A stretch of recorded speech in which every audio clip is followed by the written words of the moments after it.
Hello friends. हमारा आज video है भारत के खिलाफ इंटरनेशनल साजिश, ग्रेटा थनबर्ग, रिहाना, मियां खलीफा, आरजे रौनक। ये आरजे रौनक का बेसिकली वीडियो है। देखते हैं आज आरजे रौनक ने ऐसा क्या बनाया है। सीधा पॉइंट पे आऊंगा। ये एक साजिश के तौर पे इसे देखना चाहिए। तो जो देश अंदर से स्टेबल नहीं है वो सुपर पावर कैसे बनेगा? तो कहीं ना कहीं साजिश है कि भारत में कुछ ना कुछ होता रहे। कुछ लोग मिलकर एजेंडा चला रहे हैं। अगर उसने बोल दिया तो बोल दिया। आपका क्योंकि अंदर प्रॉब्लम है तो वो बोलेगी। कोई भी चले मुंह उठा के अपना बोल दिया, फ्रीडम ऑफ एक्सप्रेशन। आपका फ्रीडम ऑफ एक्सप्रेशन आप अपने घर में रखिए भाई, हमको कोई फर्क नहीं पड़ता।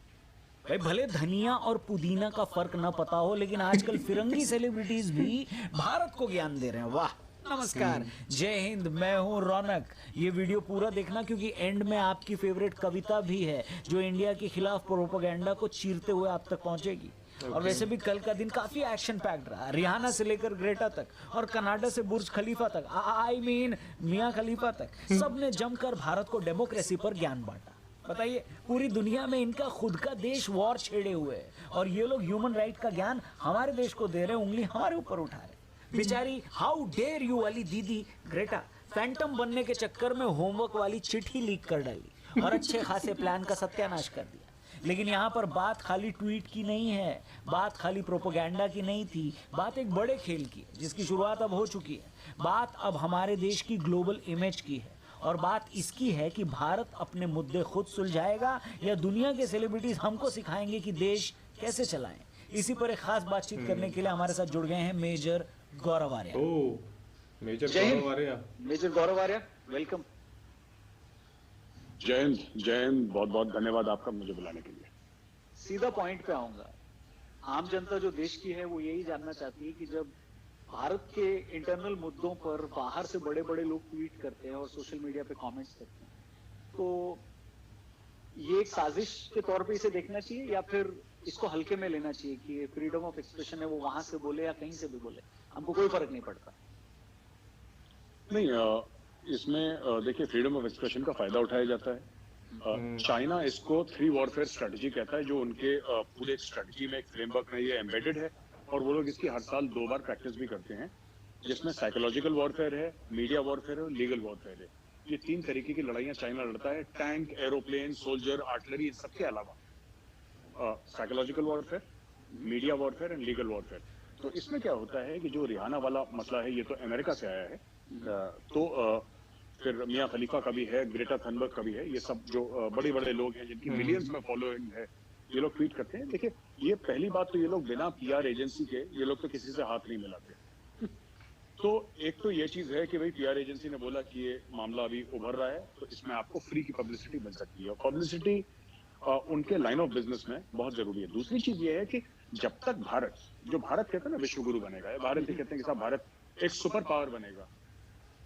आप रौनक खुद ही सोचिए ना, जिस देश में 8 से लेकर 10 स्टेट ऐसे हैं जिसमें रेड कॉरिडोर है, यानी नक्सल प्रभावित है क्षेत्र। आपके कश्मीर में प्रॉब्लम है, राइट? आपके लाइन ऑफ एक्चुअल कंट्रोल में प्रॉब्लम है, आपकी लाइन ऑफ कंट्रोल में प्रॉब्लम है। सियाचिन ग्लेशियर अलग से आपने ट्रूप्स, 1000 से ज्यादा ट्रूप्स वहां पे लगा रखे हैं। आप मतलब पूरे हर जगह आपके विश्वविद्यालयों से किस प्रकार के जो बयान निकलते हैं, अगर आप पूरा देखेंगे, इसको एक तनाजुर में देखेंगे पूरा, एक if you look at this rather I should say holistically, अगर आप देखें तो जो देश अंदर से स्टेबल नहीं है वो सुपर पावर कैसे बनेगा? तो कहीं ना कहीं साजिश है कि भारत में कुछ ना कुछ होता रहे, कुछ ना कुछ बवाल होता रहे कि यू नो कि भारत वो पैर तो हम 4 कदम आगे रखते हैं फिर 5 कदम पीछे रखते हैं। ये टोटल कहानी है। कई लोग को लगता है कि इसमें कुछ लोग मिलकर एजेंडा चला रहे हैं। अगर उसने बोल दिया तो बोल दिया। आपका क्योंकि अंदर प्रॉब्लम है तो वो बोलेगी। तो आपको अपने प्रॉब्लम को सॉल्व करना चाहिए, उसको काउंटर करने से ज्यादा इंपॉर्टेंट नहीं, हम प्रॉब्लम सॉल्व तो कर ही रहे हैं, हम काउंटर भी कर रहे हैं। हर चीज होगी ना, ऐसा नहीं कि कोई भी बाहर वाला, फिर अगर कोई भी बाहर वाला अपना राय मशवरा कर दे हमारे देश के बारे में और कुछ भी बोल के चले जाए, तो फिर वो लोग जिन्होंने अपनी जानें दी थी अंग्रेजों से लड़ने के लिए, तो उन्होंने गलत काम करा था क्या? कोई अगर बाहर वाले कोई किसी फिरंगी कोई आकर हमारे ऊपर बोलना था और हमारे ऊपर अपना हुक्म चलाना था, तो फिर ये जो जितने लोग शहीद हुए थे देश की आजादी के लिए, वो क्यों ऐसी जाया थे? वो नहीं, ऐसी बात नहीं है। बात यह है कि इंटरनल मैटर होता है, देश की सॉवरेनिटी होती है। भाई आप ऐसे नहीं कर सकते, खुद मुख्तारी हम लोग कहते हैं। अगर हमारा मुल्क है, खुद मुख्तार मुल्क है, तो ठीक है, उसकी गरिमा होती है, देश की, हमारे कॉन्स्टिट्यूशन की गरिमा होती है। आप ऐसे नहीं कर सकते, कोई भी चले मुंह उठा के अपना बोल दिया फ्रीडम ऑफ एक्सप्रेशन। आपका फ्रीडम ऑफ एक्सप्रेशन आप अपने घर में रखिए भाई, हम पे क्यों थोप रहे हैं फ्रीडम ऑफ एक्सप्रेशन? अब हम बोलते हैं फिर उनको बुरा लगता है। यूथ बहुत सारे जो है वो इन्फ्लुएंस इसलिए हो जाता है क्योंकि उनको लगता है मिलियंस में फॉलोइंग है तो वो सही बोल रहा होगा। ऐसे लोग को क्या बोलना है आपको, क्या कहना चाहेंगे आप ऐसे? नहीं, मुझे देखिए, मिलियंस ऑफ फॉलोअर्स तो ऐसे बहुत सारे लोग हैं जिनके मिलियंस ऑफ फॉलोअर्स हैं, तो ऐसे इन्फ्लुएंस, मुझे ऐसा लगता है कि थोड़ा सा अकल का इस्तेमाल करें, थोड़ा सा अपने इल्म का इस्तेमाल करें, अपनी नॉलेज का, ज्ञान का इस्तेमाल करें, और एक आर्गुमेंटेटिव माइंड, सिर्फ ओपिनियन देना बड़ी बात नहीं है, उस ओपिनियन के पीछे तथ्य क्या है, ये बहुत जरूरी। तो हमारे यूथ से तो मैं ये आग्रह करूंगा, हाथ जोड़ के विनती करूंगा कि भाई आप लोग जरा सोचें, समझें, ये कौन है रिहाना, रिहाना का क्या एक्सपर्टीज है, रिहाना ने फार्म लॉज पढ़े हैं, रिहाना को पता है फार्म लॉज में क्या लिखा है, कैसा लिखा है, क्या है प्रॉब्लम, ये क्यों करे गए हैं, ये सब नहीं पता। कॉन्सर्ट के बीच में उसने बोल दिया कि why is nobody talking about this, PR agent ने बोल दिया होगा, मैडम बोल दो जरा, बहुत पब्लिसिटी मिल जाएगी, मिल भी गई पब्लिसिटी। जिन लोगों को ये नहीं पता था कि रिहाना कौन है, इंडिया में कौन सुन रहा है रिहाना को, जो अंग्रेजी बोलने वाले वही तो सुन रहे हैं, रिहाना को कौन सुन रहा है यहाँ पे, 2% पॉपुलेशन। अब आधे हिंदुस्तान को पता लग गया कि रिहाना जैसा नाम का भी एक कोई व्यक्ति है, there is some lady by the name of Rihanna. अब जो नहीं जानते तो अब पता लग गया उनको, तो उसका काम अचीव हो गया, उसने एक ट्वीट से अपना काम अचीव कर लिया कि आधे हिंदुस्तान में रिहाना का नाम अब लोग जानते। 26 जनवरी को जो हुआ उस पे पूरे देश का क्या रिएक्शन था वो हम सब ने देखा। एक फौजी होने के नाते आपने अभी थोड़े टाइम पहले कहा कि इस देश को आजादी दिलाने के लिए इतने सारे लोगों ने बलिदान दिया, और आजादी मिलने के बाद सिर्फ उस तिरंगे के लिए इतने सारे लोगों ने अपनी कुर्बानी दी। तो जब उसका अपमान होता है, इतना बड़ा बवाल हो जाता है, वो भी 26 जनवरी के दिन, तो क्या एक फौजी होने के नाते कैसे, क्या आता है मन में? रौनक, आप कभी मेरे साथ चलिएगा, मैं आपको दिल्ली में, अगर आप देख भी चुके होंगे, एक बार मेरे साथ चलिएगा, मैं आपको दिखाऊंगा नेशनल वॉर मेमोरियल, एक फौजी की नजर से। नेशनल वॉर मेमोरियल में रौनक तकरीबन 25,000 से ज्यादा नाम लिखे हैं, जो कि आजादी के बाद इस देश पे जिन्होंने अपनी जान दी इस तिरंगे के लिए, 25,000। और उतने ही नाम नेशनल पुलिस मेमोरियल में लिखे हुए हैं, उतने ही नाम। तो देश की आजादी हमें मिल गई 15 अगस्त 1947 को, ये काफी नहीं है, उस आजादी को बरकरार रखना है, उसको बनाए रखना है, और उसके लिए उतने ही लोगों ने अपने सर कटाए हैं, उतने ही लोगों ने अपनी जानें दी हैं। तो ये सिर्फ ये कह देना किसी नेता का कि ये बड़ा दुखद है और हिंदुस्तान को बुरा लगा, मुझे बुरा नहीं, मेरे तो आंखों में खून चढ़ गया था 2 मिनट के लिए। मैंने बोला ये तो बहुत बुरी चीज हुई है, इसका हिसाब चुकाना होगा, ये आप ऐसे नहीं कर सकते। सही बात है। वैसे गौरव, भारत के पीछे इतनी प्लानिंग क्यों हो रही है, इतनी साजिश क्यों हो रही है, इतने सारे मुल्क क्यों पड़े हुए हैं, क्या मेन कारण क्या है? जी, मैं आपको बताता हूँ रौनक, हुआ ये है कि जैसे ये होता है ज्यादातर एनजीओ के थ्रू, ये होता है ज्यादातर एमनेस्टी इंटरनेशनल जैसे, एमनेस्टी इंडिया जैसे ऑर्गेनाइजेशन के थ्रू, फोर्ड फाउंडेशन के थ्रू। सिर्फ चीन नहीं करता ये अमेरिका भी करता है। अब हम क्या, अमेरिका हमारा दोस्त है, देखिए फॉरेन अफेयर्स में कोई दोस्त तो नहीं होता, तो बड़े कुछ लोग हैं हमारे लिबरल फ्रेंड्स जो कहते हैं कि यार ये हमारा दोस्त है, तो मैं कहता हूँ फॉरेन अफेयर और लव अफेयर में फर्क होता है ना। Foreign affairs are hard nose things, आप एक डिसीजन लेते हैं, आपके मुल्क के जो मफादात होते हैं, आपके मुल्क के जो इंटरेस्ट होते हैं, उसमें आप सेल्फिश होते हैं और फिर आप डिसीजन लेते हैं। तो ये बाहर की ताकतें हैं जो हर समय चाहती हैं कि भारत कंट्रोल में रहे, क्योंकि देखिए 130 करोड़ का मुल्क जिसमें कि $3 ट्रिलियन की इकोनॉमी है, कहते हैं कि अगले 5-10 साल में 5 ट्रिलियन की हो जाएगी, राइट। गजब का ह्यूमन रिसोर्स, ऐसा कौन सा टेक्नोलॉजी कंपनी नहीं है सिलिकॉन वैली में जिसमें भारतीयों का योगदान नहीं है, या फिर इवन व्हाइट हाउस में, ये सब। तो ये जो पूरी प्रोफाइल भारत की बन के आई है, खासतौर से पिछले 30-40 साल में, ये एक दूसरे देश के लिए, हमारे लिए तो बहुत, हमें गर्व की बड़ी अनुभूति होती है और बहुत हमें अच्छा लगता है कि भाई हमारे देश ने बहुत अच्छा करा है। लेकिन आप दूसरे देश के पॉइंट ऑफ व्यू से रौनक सोचिए, उनके लिए बड़ी घबराहट की बात है ये, उनके लिए बड़े डर की बात है कि ये कहां से आया देश, ये तो गरीबों का देश हुआ करता था आज से 30-40 साल पहले। यहाँ पे तो लोग भुखमरी से मरते थे। ये भारत को तो लोग कहते थे कि अगर इसको एड नहीं मिली तो ये लोग खा नहीं पाएंगे। यहाँ पे तो गेहूं की कमी पड़ जाती थी, अकाल पड़ता था। ये कौन सा देश है जो अब कह रहा है कि आईटी पे हम राज कर रहे हैं दुनिया भर पे, और हमारी नेवी ऐसी हो गई, आर्मी एयरफोर्स ऐसी हो गई। यू नो, एक overall profile, diplomatic profile, world profile India की as an economic power house और an economic story, success story ये बनी है। तो ये जो लोग हमें कंट्रोल करना चाहते हैं उनके लिए बड़ी एक दिक्कत है। तो चाहते हैं ठीक है इंडिया से दोस्ती हो, लेकिन इंडिया कंट्रोल में रहे, है ना, ज्यादा ना उछले इंडिया, तो कंट्रोल में रहे।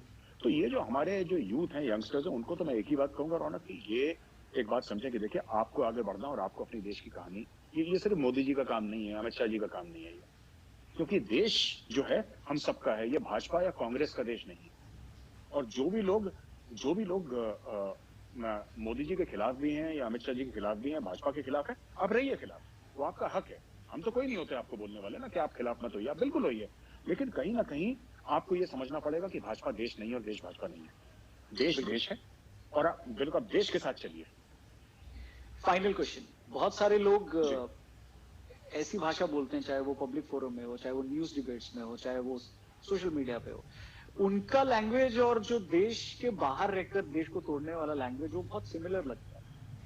और उनके खिलाफ अगर आप बोलो तो आपको एक पार्टी विशेष का टैग कर दिया जाता है। सो ये एक बहुत, और इस चक्कर में बहुत सारे लोग उनके खिलाफ बोलते नहीं, क्योंकि वो तो मुंहफट होते हैं, वो फट से बोल देते हैं।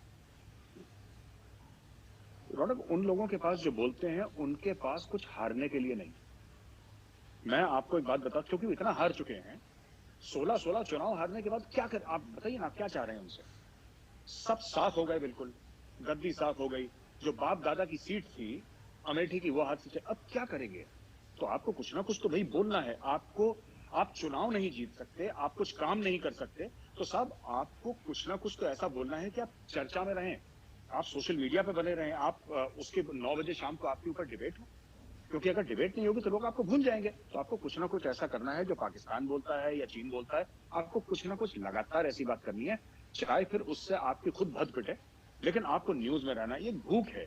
और ये जो हम लोग कहते हैं ना, न्यूज साइकिल होती है हमारी, टीवी खास तौर से, ये एक दानव है, भूखा दानव है, इसको खुराक चाहिए 24 घंटे, इसको खुराक चाहिए। तो जब भी कोई ऐसी मुंह से कोई बोलता है तो खुराक बन जाती है।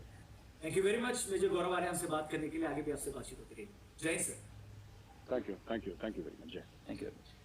चलिए अब आपको चलते चलते कुछ पंक्तियों के साथ छोड़े जाता हूँ। ये कविता, ये पंक्तियां अगर आपको पसंद आए तो वीडियो जरूर शेयर करिएगा और भी लोगों तक जरूर पहुंचाइएगा। तो अर्ज किया है कि मैं खेत में अपनी पड़ने वाली उपजाऊ वो खाद प्रिय, मैं खेत में अपनी पड़ने वाली उपजाऊ वो खाद प्रिय, और तुम बिना ज्ञान के फैलाती अफवाहों वाली दाद प्रिय। अरे तुम गाती हो अंग्रेजी में पर टॉपिक चुनती देसी हो, अब पूरा भारत देख रहा तुम कितनी बड़ी कलेसी हो। अरे तुम सोशल मीडिया पर देती हो ग्रेटा वाला ज्ञान प्रिय, पर खुद ही खुद का कर देती हो लीक सारा प्लान प्रिय। How dare you. अरे तुम पॉप का शोर शराबा हो, मैं गीत गजल का फैन प्रिय। अरे तुम गला फाड़ कर चीखे हो और मैं महफिल वाली चैन प्रिय। और ये घर की बातें हैं भाई, इंडिया का इंटरनल मैटर है, ये घर की बातें हैं भाई, हम घर में ही निपटा लेंगे। कितने भी लोग हो रूठे पर हम उनको फिर भी मना लेंगे। और मैं स्कूल टाइम की शैतानी, तुम लिस्ट हो बड़े बहानों की। हम स्कूल टाइम की शैतानी, तुम लिस्ट हो बड़े बहानों की। धनिया मेथी का पता नहीं और बात करे तो किसानों की। ये वीडियो अगर आपको पसंद आई हो तो इसे दबा के शेयर करिएगा, लाइक करिएगा, कमेंट। वाकई में दोस्तों वीडियो बहुत अच्छा था। और जैसे रौनक ने मेजर गौरव आर्य से बात की तो उन्होंने बताया कि जो बड़े बड़े देश हैं, चाहे वो अपने आप को हमारा दोस्त क्यों ना कहते हो, वो ये नहीं चाहते कि कोई भी कंट्री उनसे आगे निकले। तो इसीलिए वो अपनी इंटेलिजेंस एजेंसी से रखते हैं, खासकर जैसे CIA है, उल्टे सीधे काम हमारे यहाँ करते ही रहती है। कभी कोई प्रॉब्लम क्रिएट करना, कभी कोई, जैसे नक्सलाइट्स प्रॉब्लम है हमारे देश में, ये हमारे देश के अपने लोगों की वजह से ज़्यादा नहीं है, ये बाहर के देश के लोगों की वजह से ज़्यादा है। वहाँ से फंडिंग्स आती हैं, फंडिंग्स दी जाती हैं, फिर हथियार खरीदे जाते हैं और फिर लोगों को दिया जाता है ताकि न्यूसेंस क्रिएट हो देश में, और वो देश आगे बिल्कुल भी नहीं बढ़ पाएगा जिसकी इंटरनल प्रॉब्लम चल रही है। ये बात बिल्कुल सही बोली गौरव सर ने और मैं इससे बिल्कुल एग्री करता हूँ। और हमें देखना पड़ेगा कि कौन से कंट्रीज़ हैं जो इस काम को करते रहते हैं और हमें उनकी फंडिंग रोकनी पड़ेगी बेसिकली अगर आगे बढ़ना है तो। यस, ये बिल्कुल सही बात है कि जो किसानों का मुद्दा है जो 26 जनवरी को हुआ वो बिल्कुल ठीक नहीं हुआ, लेकिन गवर्नमेंट को भी किसानों का मुद्दा सॉल्व करना चाहिए। और जो ये सेलिब्रिटीज़ हैं बाहर के, क्या बोलते हैं क्या नहीं बोलते हैं, हमें उससे कोई मतलब होना नहीं चाहिए। ठीक है, आप बोल रहे हो बोलते रहो, बट इतना बड़ा कोई मैटर नहीं है कि इनको न्यूज़ में दिखाया जाए, इनको पब्लिसिटी मिले। जब इनको पब्लिसिटी मिलना अपने आप बंद हो जाएगी तो आई थिंक ये सब लोग बोलना बंद कर देंगे। तो मेरा तो यही मानना है। कि जो हमारी इंटरनल प्रॉब्लम्स है पहले उसको सॉल्व आउट करो, और जो बाहर से जो फंडिंग्स आती है उसको रोको, इन प्रॉब्लम्स को, इंटरनल प्रॉब्लम्स को बिल्कुल वाइप आउट करो, और फिर देखते हैं बाहर का कौन सा सेलिब्रिटी हमारे खिलाफ बोलता है। और ये वीडियो वाकई में बहुत अच्छा था, और लास्ट में जो कविता थी वो तो और भी अच्छी थी। अब देखते हैं रौनक का नेक्स्ट वीडियो कौन सा आता है और हमारा कौन सा वीडियो होगा नेक्स्ट। तब तक के लिए गुड बाय।